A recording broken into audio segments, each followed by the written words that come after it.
had it not been when I think early days 2007 when we brought Zach Myers in officially as the guitar player and bringing Eric Bass in at that time, had it not been for those two guys, really, in all honesty, the band would not be where it is today.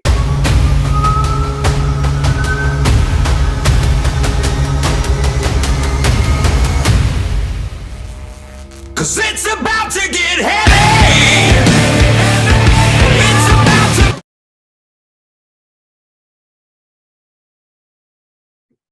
What's happening? And how's it going? It's going good. Hey, where are you at? I love the background. It's kind of I blurted on purpose. Yeah. It's very mysterious. You could be anywhere in the world. I am in South Carolina at a place called Kiowa Island. Wow, it's an actual island or just the name of a spot? It's an actual island. Yeah. Wow. It's just low country in South Carolina. So there's all these pockets of like different inland areas, like in the marsh and what have you. And it's all these canals that can take you out to the Atlantic Ocean. Like South Carolina it's a cool geography. I had no idea. I literally I haven't been there, but I had no idea that was like part of it like that. Yeah. Oh, wow. Are you guys, are you just hanging out there? I'm in Chicago. How's Chicago treating you? It's cold. It's cold already. Fall is officially here, you know, so freezing temps. Well, it's not that freezing. It's like in the 40s. So, but you know, here it goes from like 80 to like 50 in like a day, you know, so there's no transition to fall. It just hits you right away.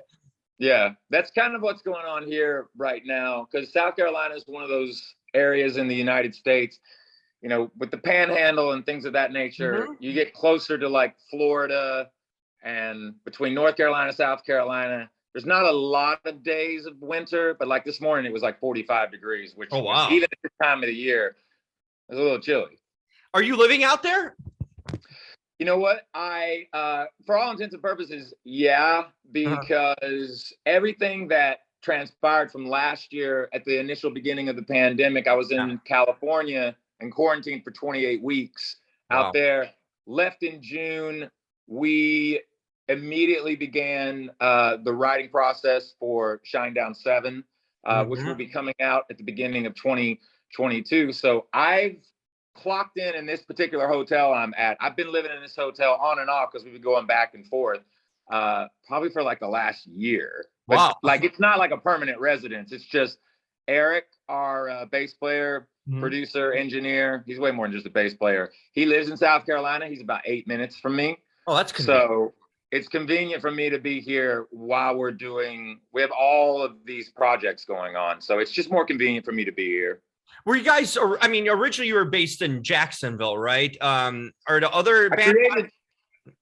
The band was formed in Jacksonville. So the SHINEDOWN'S estate technically is 2001. And yes, it was formed in Jacksonville. Any of the other guys from the band living around there, or kind of everyone spread out? Yeah. Barry, our drummer, has been in Jacksonville for, I mean, next year, me and Barry will have known each other for 21 years. And yeah, ever since I've known him, he's been in Jacksonville. You know, it's funny. There's something about Jacksonville. I just recently kind of spoke to Bobby Amaru from Saliva, and they're based in Jacksonville too. I'm like, I did not know Jacksonville was like a hub for awesome, you know, performing artists, you know, and music. You think of Jacksonville, it's like, for me, it's like, I don't know, kind of the unwanted area of Florida, but it's like, oh, AEW wrestling and Jacksonville Jaguars. But I'm learning a lot of the musical guys are out there.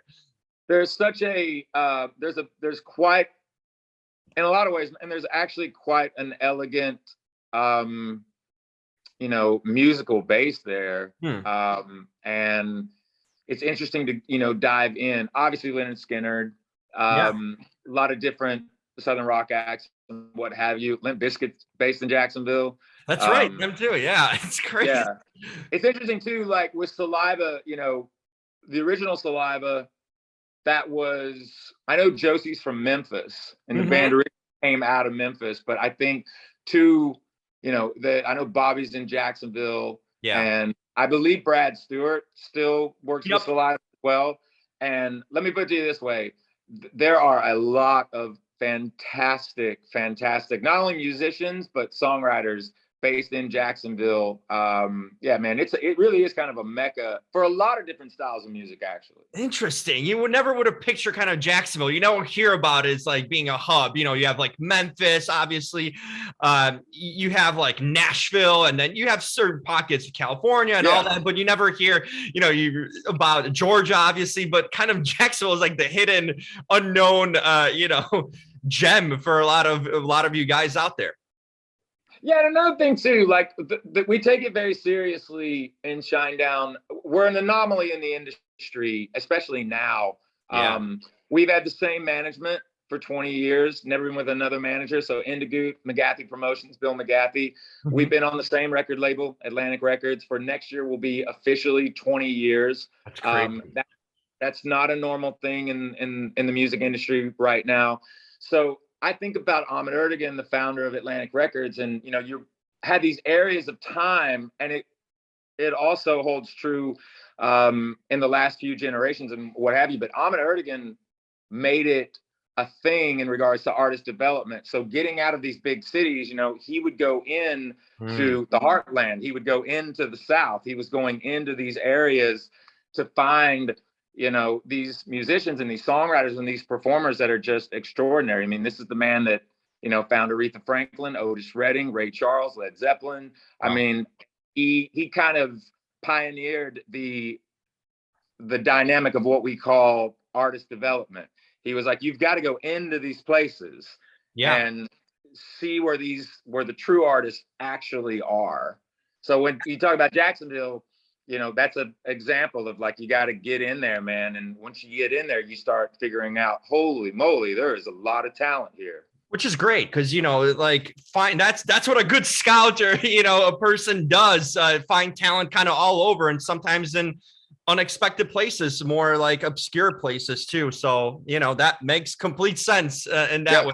And I'm glad you guys were found, because as I tell everyone who I interview, I mean, I grew up on alternative rock and rock in general. That was like the 2000s. I always feel like when I talk to some of you guys, like the 2000s were sort of the heyday of it all. I feel like it was just so many of these bands that came up, you guys and Saliva and Puddle of Mud, just so many of these bands were just like at its height in the early 2000s. I always wondered like that time frame. I was in high school back then, but like it was just so mainstream. Like now, I think music goes like in different chapters. Like you have different genres that hit at different times, but like I feel like the 2000s, early 2000s were like the height of what you guys did. Do you feel that way too, when they kind of felt like for you guys that this was like a great time in kind of rock music in a sense? I'm going to be totally honest with you. We were so young, and it was something for us, when I go all the way back to like the year 2000, 2001, when the band was actually formed. I remember, I think back to this, my friend Brad Arnold from Three Doors Down, when I met him 20 years ago, he said, dude, you are going to get your whole life to do your first album. And if that album is successful, you're going to have about 6 months to do your next one. And he wasn't wrong. And seriously, we look at, when I go back and I think about 2001 to right around roughly 2008, there was this window of time right there before MP3s became a thing, before, the digital side of what the internet did, because it was just in its infancy in that time frame. You could sell records, CDs, and things like that. There was still that momentum of that going on. So the biggest thing was for us, when I look back 20 years ago, we're very lucky now. For me personally, I'll just be honest with you. I am just lucky to be alive, because it was chaos. I mean, it was wild. And the thing about that is, in Shinedown, we have a very, very real analogy of something. We only have one boss, It just happens to be everybody in the audience. Our audience has given us a platform in the last 20 years to evolve, not to write the same record over and over again, not to write the same song over and over again. We've released 27 singles on Atlantic Records. Wow, that's and crazy. you know, and we've just now finished Shinedown #7, which is going to be announced next year, early next year in 2022. And that is our 7th album with Atlantic Records. So I think about the bands that we kind of came up with. Some of them are there still, but not a lot. Yeah. And or they've broken up and kind of reformed into a complete kind of new group, even under the same name. Yeah, but you guys have had like pretty much the mainstay of you, obviously, in the group that's been around. You very little changes throughout the years, you know, too. Yeah, and the interesting thing too is, you know, you can go back and you have to be respectful of the lineage and the history of the band from the first 2 albums, and then when there was a change that happened upon Sound of Madness. But I got to be honest with you, me and Barry together, had it not been when I think early days 2007, when we brought Zach Myers in officially as the guitar player and bringing Eric Bass in at that time, had it not been for those 2 guys, really, in all honesty, the band would not be where it is today. When you change a lineup and people don't understand why you changed it, it was because we needed and we wanted to survive. And it just wasn't working out. And for us, we had to make a very real decision upon that. And in a lot of ways, I got to be honest, I look at what started to transcend from Sound of Madness on to where we are today. Yeah. We started to hone in on who and what Shinedown truly is. I have nothing but respect for Jason Todd and Brad Stewart. I will champion them in any way I can with all of their projects. But in my opinion, and I mean it wholeheartedly, the band is always and will always be myself, Barry Kirch, Eric Bass, and Zach Myers. I mean, really, we're fortunate in a lot of ways that we found one another. So you think that change in a sense was, you know, like a new rebirth in a sense for the band at that point, right? The 2007 kind of, yeah, like you mentioned, it kind of switched. That's interesting. You know, are you still in touch with those guys, Nick, Jason, and Brad, or you guys have any contact? Or not really, but we're all very supportive of each other. And you know, it's just we've been so busy. They're busy, we're busy. You know, I mean, believe me, we have a tremendous amount of respect for those gentlemen, and I would like to think they have the same respect for us. But you have to do what's right for the project, and you know, where you feel truly at home and where you feel comfortable. Did you feel like things happened like in maybe 2007, that time frame, things got maybe stale? Like, what did you feel like a new spark needed to be, or a reboot? How did you feel about the band when the changes were about to happen or happened leading up to it, in a sense? I think if we hadn't changed, we would have killed each other. So it was kind of, I'm just going to be totally honest with you. I think if we would have imploded. We were almost there. Wow. You know, anyway. And it was just something where, you know, that was then and this is now. And yeah, you know, I think about the fact that when Rob Cavallo also came into the picture as the producer for Sound of Madness, to work with a producer at that level, he had to believe that we had the songs also to be able to go into the studio with someone like him. And Rob knew he had a challenge in front of him, but he also believed in the songwriting. He believed in the band. He believed in the people in the band. But the amount of work we did on Sound of Madness that was such a learning experience for me. And that was a crash course, man, 101, with a producer that was constantly reinforcing, you know, to me specifically, he would tell me, it's in you. I know it's in you, but we've got to break the mold to finally present Shinedown to the world, the true Shinedown, who Shinedown really is. And that's a lot. That's a lot to be put in front of. Oh, yeah, especially after you guys had success too. You know what I mean? It's not like you guys were just starting up at that point too. So that's a big transition, but also, you know, being humble enough and understanding that, you know, to take those things in too. 100%. And he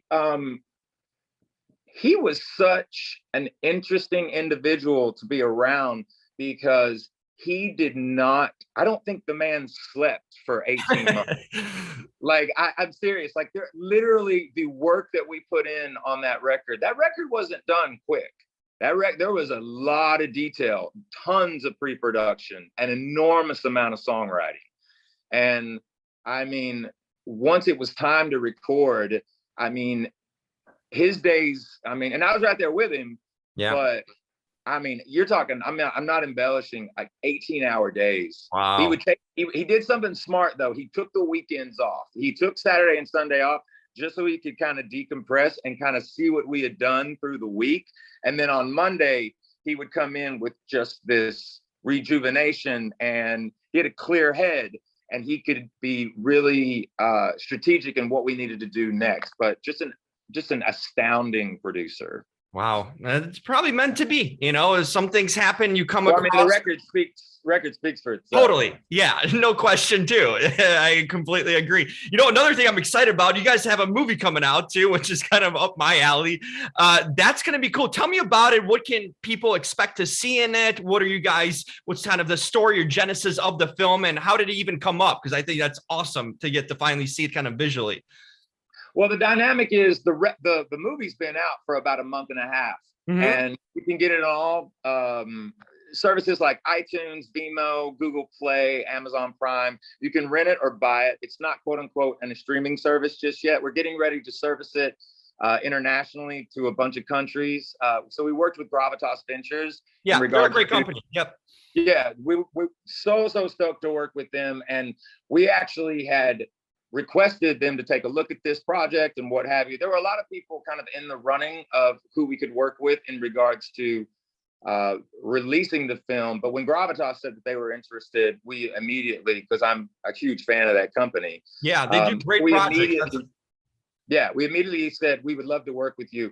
But so Attention was a record that we didn't in the beginning know that it was going to be a conceptual record. And it was not necessarily a traditional concept record, but we always called it a story album. So like, as we got into the writing process and then we began the actual recording process, upon writing the song Get Up, we then kind of knew the direction we were going, that it was going to be a story. But the interesting thing about Attention and the visual aspects of it was, it's a record about humanity and the human spirit. It's not about just one particular person. So it doesn't matter if you're a man or a woman, whether you're younger, whether you're older, the color of your skin, that's irrelevant. Your religion, that's up to you. It's your business, and it's what makes you an individual and who you are. But the dynamic inside of that record is, it's an album about not being afraid to fail, because we don't believe that people are going to be remembered, or their legacy is built on their failures. You're going to be remembered by the fact that you did not give up. And that's that, you know, taking that much of a psychological journey with us from a sonic standpoint and the songs, we knew that we were going to have to show it all visually. So when we worked and we started to work with Bill Yukich, one of the things that was interesting about him was that he had edited and actually won an Emmy for Beyonce's Lemonade. He actually edited. Oh, wow, that's a great video. Yeah. So when we signed up with him, when we signed him on to do the first single for Attention, which was Devil, as we were working with him, we started to think about, let's give him another song and see what he does. So we gave him Human Radio, and then he did that. And then by the time we got to the video for Get Up, we started to figure out, this guy, we believe, could do the whole thing.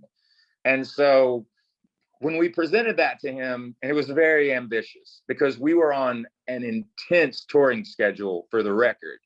And so we had to carve out 2 weeks inside of that touring schedule. And in 2 weeks, we filmed 9 of the remaining songs on the record in 11 days. And then from that point, as we were touring, Bill was putting everything together. And in a lot of ways, as we were releasing the singles and these videos were coming out, they were kind of Pulp Fiction to the audience because they weren't in order. And that was a little bit on purpose. And so people would start to see the videos going, wait a minute, I saw her in this one and I've seen him in this one. Wait a minute, these two people were, what are they doing? And it was cool because the goal was 3 years after the record, all of a sudden, this record has a new life because you release the entire body of work visually the way that it was always meant to be seen. So I think that this is something that a lot of artists are doing now, not necessarily having to make quote unquote a concept record, but the visual aspects of things are just as important as the audio, especially in the way that music is being transitioned into a more visual experience for people now. I think that's all super rad.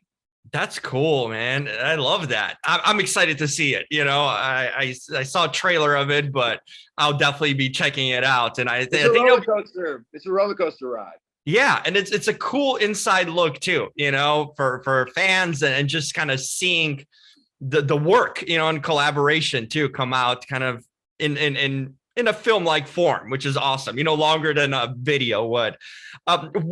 What are you excited about this upcoming album that we're going to be getting in the new year? Like, what can fans expect from it? Is it kind of a throwback maybe, or is it something new, or what is the kind of the highlight that you'd like to share about it? It's ferocious.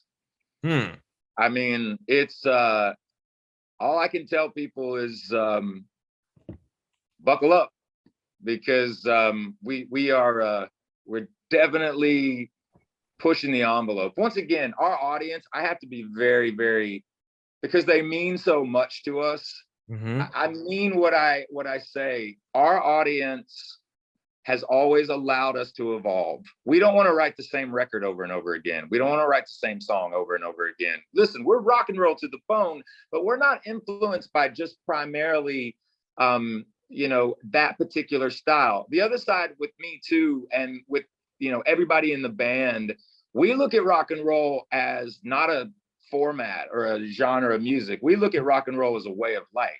But inside of all those elements, we are inspired by so many different styles of music. We have a pretty vast palette. And we often tell people, you know, listen, it's not supposed to be about the painter. It's supposed to be about the painting. You have to look at the big picture. And you know, to have a fan base, whether they've been there from the beginning or they're just kind of figuring out who we are from an international standpoint as well, for them to allow us to evolve is something that we're very grateful for, and we appreciate that. But it's always about each record pushing the envelope and breaking another glass ceiling. We're not really a band that believes in a top. I think that if you feel like you've arrived, you should probably stop and regroup and see. You should see if you lost maybe your passion, because if you're rehashing the same thing over and over again, people aren't dumb, and they also can spot it if you're not being genuine. And one of the things about Shinedown is, I think that if you asked anybody that was a fan of the band, they would tell you, if you had to describe Shinedown in one word, what would it be? I have a good feeling most of them would say honest, and they know that about us. I agree. That would be one of the things I'd say too. Yep. Honest. But as far as the new record, I mean, it's ferocious. It's like, it's intense. It's a lot more what we've been talking about doing in the last few years also. It's very much a drums, bass, guitar, piano, you know, the best vocals I can do, the best songs we can do, everybody at their 100%. And it's way more of an upfront record. We're not using a lot of saturation on this record. We're not layering a lot on this record. We've done that. Like, we've thrown the kitchen sink at everything on records, and we know how to do that. We know how to make these big epic sounding records because we've had a lot of great teachers. But this album is a lot more in your face. The overall mix is a bit drier. The vocals are really present. It's just a different experience. Oh, that's so cool. I can't wait for it. All right, got one more for you before you leave. I always like asking this stuff. Like, I've listened to the music, but what do you like? What is Brent like in your personal life when you're not kind of working on music? What sort of hobbies or interests do you have to kind of maybe clear your mind to create music? You know, what sort of things you like to get away to when you're just kind of get that time, whenever you do get that time for yourself? It's interesting. I think that people would say I have a hard time kind of digesting that question. It's a great question. Mm-hmm. I'm on 11 most of the time. Damn. I've never been middle of the road. I'm kind of all or nothing. But I would say, like, one thing for me that has kept me grounded. I love the analogy that Dwayne Johnson, The Rock, said about finding your anchor. I think that's such a profound and simple way of explaining. You have to find the thing in life that grounds you. Like, you have all of these things going on, and there's so many different subject matters, and there's all these different situations and scenarios, and the world is very, there's a lot coming at you. You still have to find that meditation every day that keeps you grounded. Yeah. And that for me is the fact that, 10 years ago, I made a conscious decision to start learning how to exercise, start learning how to eat right, start really looking at the human body and studying it. And because in December, my son is going to turn 14. Oh, wow. Look at that. A teenager there, right? Life moves quick. Yeah. He is 1000% my priority. Like, he is always the number one. And, for me, I think that 10 years ago, when I made that conscious decision that my health was not good, I was dealing with a lot of substance abuse issues. And for me, in my downtime, or the thing that kind of keeps me grounded, or what I'm like, because these projects are I've always got something in the works, and the band always has something going on. And I have such a support system with Eric and Zach and Barry. They allow me to be who I am, as I allow them to be who they are too. I mean, we love each other. People will ask us how we stayed together, but like, even 20 years into this, we still look genuinely like we like being around each other. And that's 100% true, because it's a marriage. Like, we still ride the same bus. We still have the same dressing room. We still stay in the same hotels. Like, we're around each other all the time, and we never go to bed angry. Like, we talk about what's going on. We're very transparent with each other. But for me, they know that I'm on 11 all the time. Mm-hmm. So I have to find those moments in my life that ground me. Like, my mother's always said I have a gypsy heart.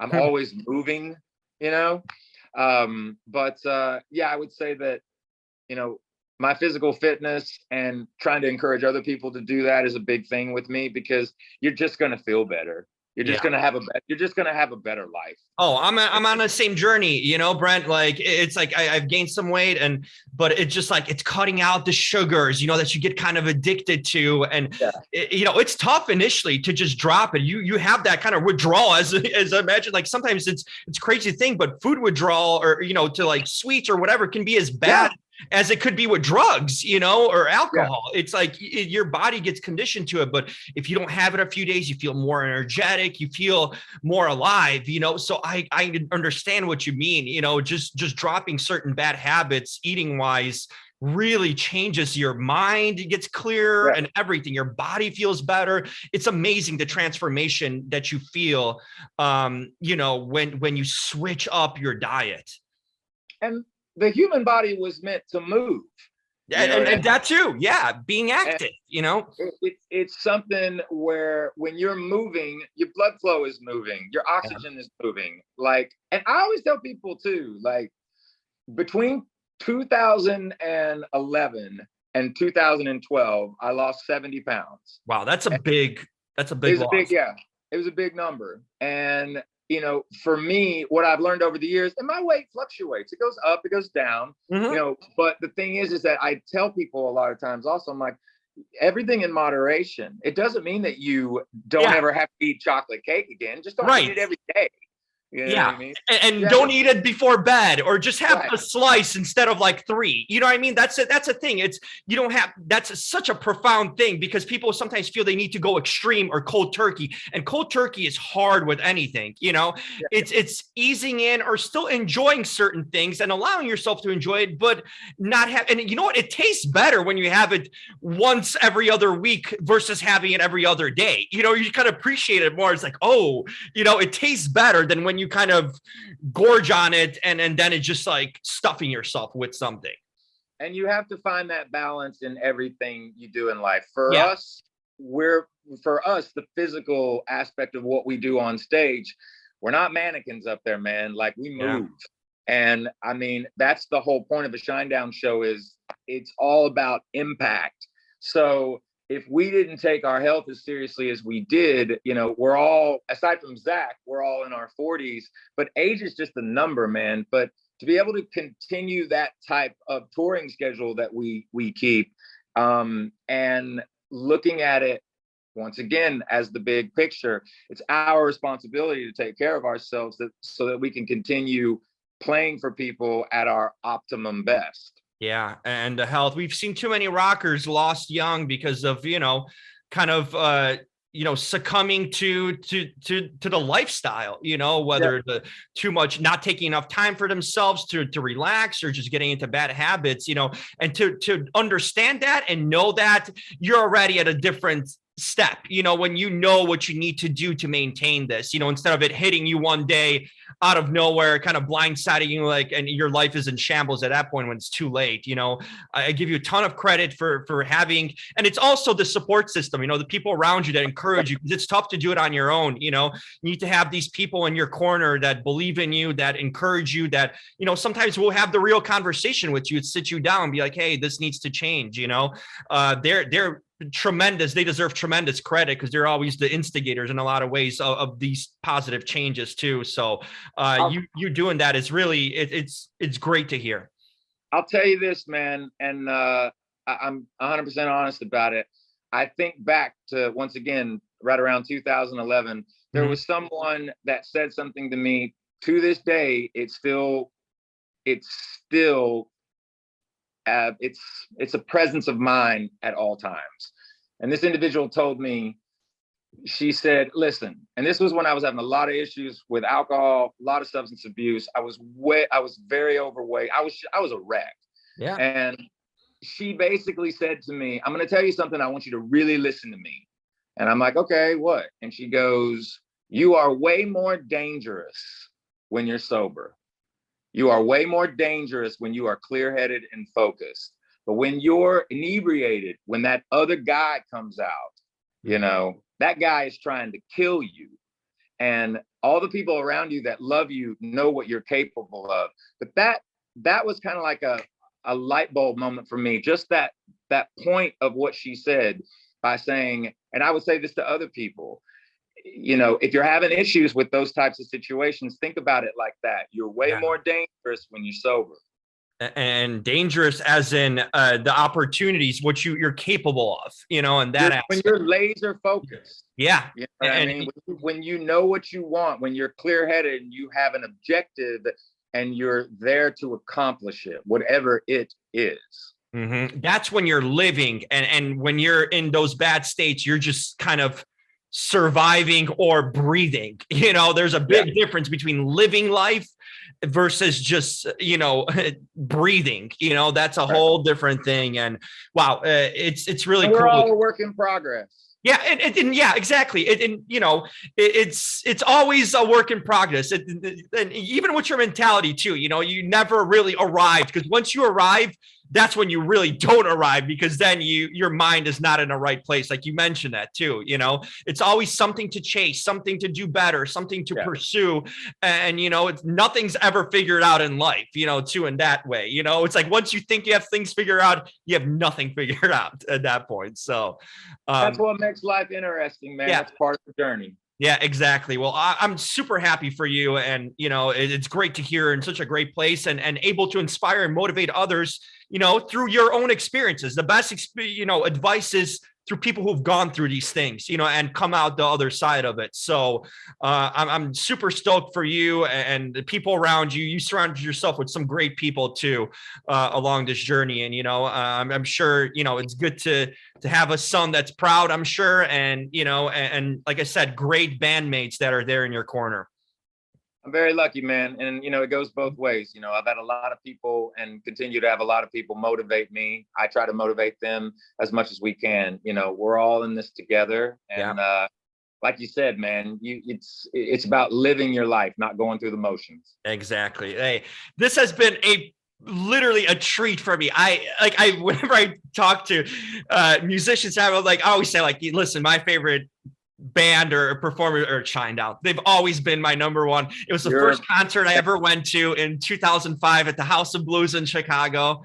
And it just the band spoke to me, always the music. I mean, some of my favorite songs, Burning Bright, Second Chance. Those are songs that had really kind of personal meaning to me in a lot of ways. And I just followed you guys for years, and just such a cool thing for me to be able to talk to you. So thank you for making this time, Brent. Thank you. We do not take that lightly. Thank you. Yeah, I've been a lifelong fan. I'm sure there's so many I would share that around the world. Hey, let's connect again. There's so much more I'd like to talk to you, and I'd love to hear the reception when the film comes out, and hopefully I'll put out all the links out there for people to check it out too. But yeah, hey, when the album leading up to it, when it comes up, I'd love to talk to you again. 100%, man. Anytime. Hey, thank you so much, Brent. Keep on living and keep on doing great work. Appreciate it, my man. Have a good day. Talk to you later, my friend. Bye-bye. Later. Bye.